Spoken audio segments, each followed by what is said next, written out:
இந்த சவுண்டு போட்டு எங்கே வரான்னு பார்ப்போம். இங்கே வரியா? சரி ஓகே. அந்த ரூம் கிட்ட மட்டும் போய் ஒளிஞ்சிக்காத, அது ரொம்ப கஷ்டமாக இருக்குது அங்கேருந்து வெளியே வரத்துக்கு. நம்ம இந்த ரூமில் ஒளிஞ்சிக்கலாம்.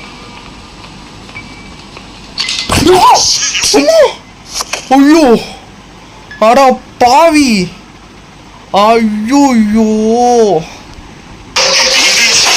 அட்வர்டைஸ்மெண்ட் வர. காய்ஸ், கிளவி அந்த சைடு வந்தான்னு சொல்லிட்டு ஓடி கதவை திறந்தா இந்த சைடில் இவன் அடிச்சிட்டாங்க காய்ஸ். என்ன காய்ஸ் இது? ஐயோ வச்சு செய்கிறாங்க காய்ஸ், முடியல, போட்டு அடிக்கிறாங்க காய், நம்மளை போட்டு வச்சு செய்கிறாங்க காய்ஸ். போட்டு அடி சும்மா இடி மாதிரி விழுது, ஒன்றும் பண்ண முடியல. என்னடா இவங்க இப்படி இருக்காங்க? கடைசி நாள் என்ன பண்ண போகிறோமோ? ஏன்டா இப்படி இருக்கீங்க? வா, நீ எங்கே வரேன்னு பார்ப்போம். கிளவி